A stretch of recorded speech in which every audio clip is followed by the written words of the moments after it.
Model pengembangan dan organisasi kurikulum. Model pengembangan. Model artinya acuan atau ragam dari sesuatu yang akan dibuat atau dihasilkan. Sedangkan model pengembangan kurikulum artinya langkah atau prosedur sistematis dalam proses penyusunan kurikulum. Pengertian ini senada dengan pengertian model sebagai acuan untuk pengembangan kurikulum. Model pengembangan dan organisasi kurikulum. Model pengembangan kurikulum itu ada 3. Yang ke-1 itu mendesain, menerapkan, dan mengevaluasi. Sedangkan organisasi kurikulum itu ada 5. 1 ruang lingkup, kedua urutan bahan, ketiga kontinuitas, keempat keseimbangan, dan kelima keterpaduan. Oke, sekarang kita masuk kepada model pengembangan kurikulum. Yang pertama itu adalah mendesain. Kegiatan ini merupakan proses sistematik yang dimulai dari menetapkan tujuan belajar, merancang skenario atau kegiatan belajar mengajar, merancang perangkat pembelajaran, merancang materi pembelajaran, dan alat evaluasi hasil belajar.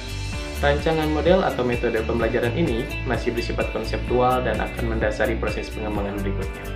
Yang kedua itu adalah menerapkan. Rancangan model atau metode yang telah dikembangkan diterapkan pada kondisi yang sebenarnya. Materi disampaikan sesuai dengan model atau metode baru yang dikembangkan. Setelah penerapan metode, kemudian dilakukan evaluasi awal untuk memberi umpan balik pada penerapan model atau metode berikutnya. Yang ketiga, mengevaluasi.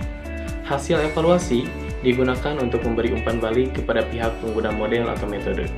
Revisi dibuat sesuai dengan hasil evaluasi atau kebutuhan yang belum dapat dipenuhi oleh model atau metode baru tersebut. Sekarang kita beralih ke organisasi kurikulum. Yang pertama itu adalah ruang lingkup. Ruang lingkup merupakan keseluruhan materi pelajaran dan pengalaman yang harus dipelajari siswa. Ruang lingkup, bahan pelajaran sangat tergantung pada tujuan pendidikan yang hendak dicapai. Yang kedua itu ada urutan bahan. Berhubungan dengan urutan penyusunan bahan pelajaran yang akan disampaikan kepada siswa agar proses belajar dapat berjalan dengan lancar. Urutan bahan meliputi 2 hal. Pertama, urutan isi bahan pelajaran, dan kedua, urutan pengalaman belajar yang memerlukan pengetahuan tentang perkembangan anak di dalam menghadapi pelajaran tertentu. Yang ketiga adalah kontinuitas. Kontinuitas berhubungan dengan kesinambungan bahan pelajaran tiap mata pelajaran. Pada tiap jenjang sekolah dan materi pelajaran yang terdapat dalam mata pelajaran yang bersangkutan, kontinuitas ini dapat bersifat kuantitatif dan kualitatif. Yang keempat, keseimbangan. Keseimbangan adalah faktor yang berhubungan dengan bagaimana semua mata pelajaran itu mendapat perhatian yang layak dalam komposisi kurikulum yang akan diprogramkan pada siswa. Keseimbangan dalam kurikulum dapat ditinjau dari 2 segi, yakni keseimbangan isi atau apa yang dipelajari, dan keseimbangan cara atau proses belajar. Yang kelima, keterpaduan. Integrasi atau keterpaduan yang berhubungan dengan bagaimana pengetahuan dan pengalaman yang diterima siswa mampu memberi bekal dalam menjawab tantangan hidupnya setelah siswa menyelesaikan program pendidikan di sekolah.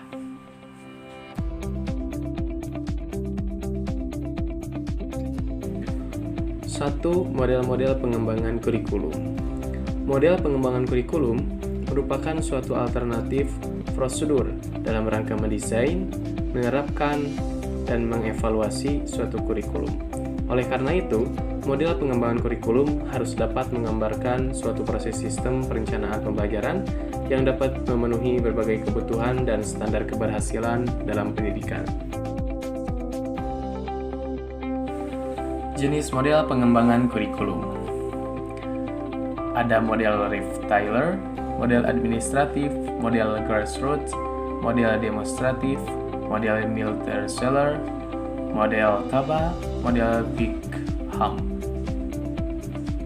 Yang pertama adalah model Ralph-Taylor. Beberapa tahap Ralph-Taylor. 1. Menentukan tujuan pendidikan. Jadi, dalam penyusunan suatu kurikulum, merumuskan tujuan merupakan langkah pertama dan utama yang harus dikerjakan, sebab tujuan merupakan arah atau sasaran pendidikan. Yang kedua, menentukan proses pembelajaran. Salah satu aspek yang harus diperhatikan dalam menentukan proses pembelajaran adalah persepsi dan latar belakang kemampuan peserta didik. Artinya, pengalaman yang sudah dimiliki siswa harus menjadi bahan pertimbangan dalam menentukan proses pembelajaran selanjutnya. Yang ketiga, menentukan organisasi pengalaman belajar. Pengalaman belajar di dalamnya mencakup tahapan-tahapan belajar, isi, atau materi belajar. Yang keempat itu menentukan evaluasi pembelajaran. B. Model administratif. Yang pertama, ide awal dan pelaksanaan atas pembuatan kurikulum dimulai dari pejabat tingkat atas. Yang kedua, membentuk suatu tim pelaksana atau komisi untuk mengembangkan kurikulum. Yang ketiga, menyusun kurikulum secara operasional. Yang keempat, mengajukan model kurikulum kepada tim pengarah untuk diperiksa dan diperbaiki. Kelima, pelaksanaan uji coba. Keenam, monitoring dan evaluasi. C. Model grassroots. Pengertiannya, model pengembangan kurikulum yang dimulai dari arus bawah dan lebih demokratis. Hal-hal yang harus diperhatikan: 1. Guru harus memiliki kemampuan yang profesional. Kedua, guru harus terlibat penuh dalam perbaikan kurikulum, penyelesaian permasalahan kurikulum. Yang ketiga, guru terlibat langsung dalam perumusan tujuan, pemilihan bahan, dan penentuan evaluasi. Keempat, seringnya pertemuan kelompok dalam pembahasan kurikulum yang akan berdampak terhadap pemahaman guru dan menghasilkan konsensus tujuan, prinsip, maupun rencana-rencana. D. Model demonstrasi. Model pengembangan kurikulum yang datangnya dari bawah semula adalah upaya inovasi kurikulum dalam skala kecil yang selanjutnya digunakan dalam skala yang lebih luas. Menurut Smith, Stanley, dan Soares, ada dua bentuk model pengembangan ini. Yang pertama, sekelompok guru dari satu sekolah atau beberapa sekolah yang ditunjuk untuk melakukan uji coba suatu kurikulum dan menghasilkan model baru yang bisa digunakan pada lingkungan sekolah yang lebih luas dan diprakarsai oleh Departemen Pendidikan dan dilaksanakan oleh sekelompok guru dalam rangka inovasi perbaikan kurikulum.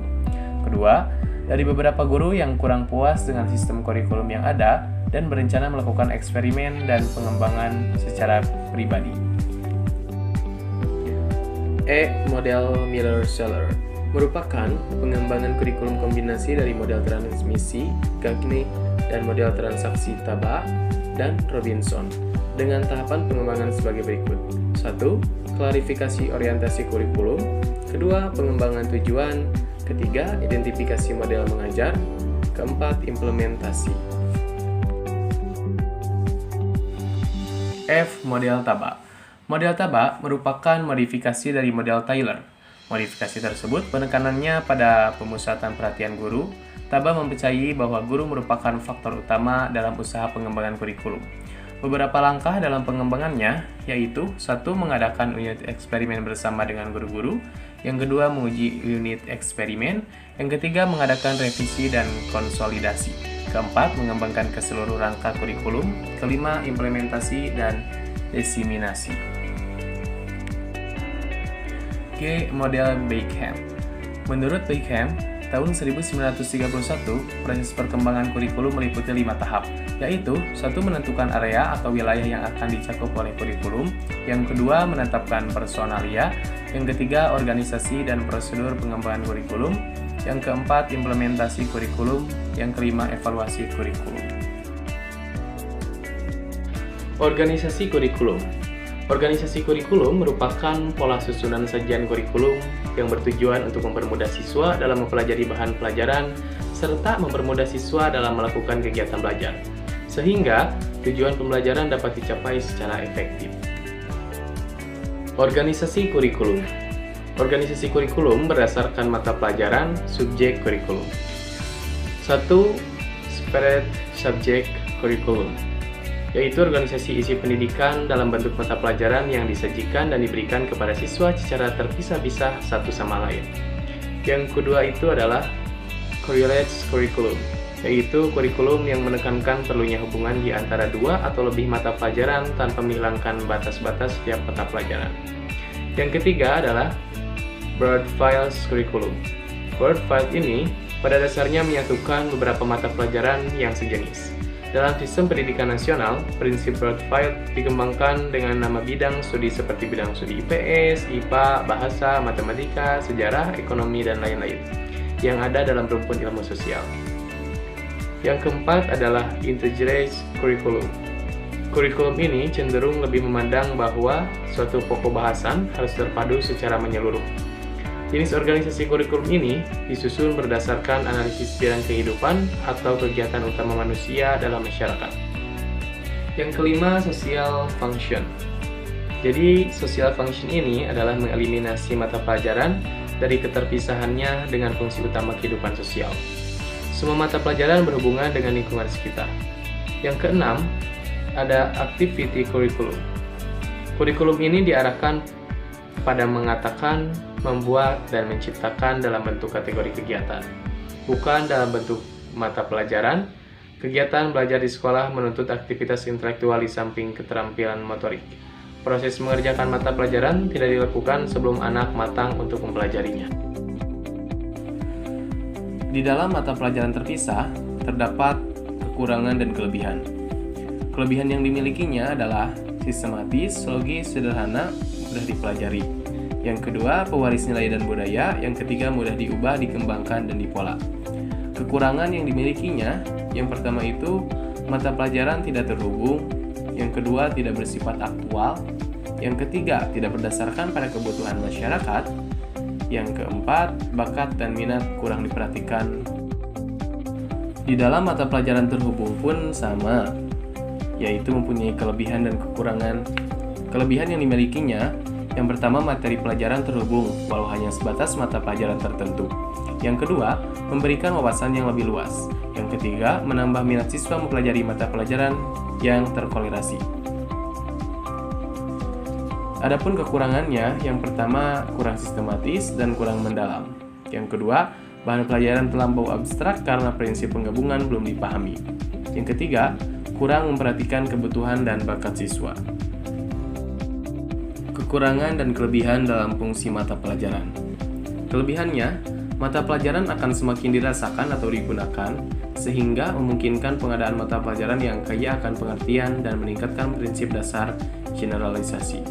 Kekurangannya, hanya memberikan pengetahuan secara sketsa, abstrak, kurang logis dari suatu mata pelajaran. Core curriculum, social function, activity curriculum. Ketiganya dapat memiliki kelebihan dan kekurangannya. Kelebihannya yaitu: pertama, pemecahan masalah secara komprehensif. Yang kedua, memperhatikan bakat minat. Yang ketiga, potensi. Yang keempat, praktik demokrasi. Kekurangan yang dimilikinya, yang pertama itu memerlukan kesiapan guru. Kedua, tidak disusun secara logis. Ketiga, tidak bersifat sederhana. Keempat, perbedaan kemampuan yang dicapai. Kelima, biaya, waktu, dan memerlukan tenaga yang banyak. Beberapa bentuk organisasi kurikulum. A. Kurikulum inti. Kurikulum ini selalu menggunakan bahan-bahan dari berbagai mata pelajaran atau disiplin ilmu guna menjawab atau menyelesaikan permasalahan yang dihadapi atau yang dipelajari siswa. B. Social function dan persistent situation. Kurikulum ini didasarkan atas analisis kegiatan manusia dalam masyarakat. Yang pertama, pengembangan individu manusia, kesehatan intelektual, moral, dan keindahan. Yang kedua, perkembangan partisipasi sosial, hubungan antar pribadi dan kelompok. Yang ketiga, perkembangan menghadapi lingkungan, alamiah, teknologi, dan ekonomi. C. Experience atau activity curriculum. Kurikulum ini cenderung mengutamakan kegiatan-kegiatan atau pengalaman-pengalaman siswa dalam rangka membentuk kemampuan yang terintegrasi dengan lingkungan maupun dengan potensi siswa. Yang pertama itu pendidikan keterampilan, contohnya siswa berprestasi penuh. Yang kedua, akademik, contohnya mengoptimalkan kemampuan siswa. Yang ketiga, intelektual, contohnya estetika, vokasional, intelektual, dan kreativitas. Ada 4 tipe pembelajaran proyek yang dapat dikembangkan dalam activity curriculum. Di antaranya, 1. Construction on creative project. Jadi, hal ini bertujuan mengembangkan ide-ide atau merealisasikan suatu ide dalam suatu bentuk tertentu. Yang kedua, appreciation on enjoyment project. Yang kedua ini bertujuan menikmati pengalaman-pengalaman estetis. Yang ketiga, the problem project. Problem project bertujuan memecahkan suatu kesulitan intelektual. Yang keempat, the drill or specific project. bertujuan memperoleh pengalaman dan keterampilan tertentu. Jadi kesimpulannya, model pengembangan kurikulum merupakan suatu alternatif prosedur dalam rangka mendesain, menerapkan, dan mengevaluasi suatu kurikulum.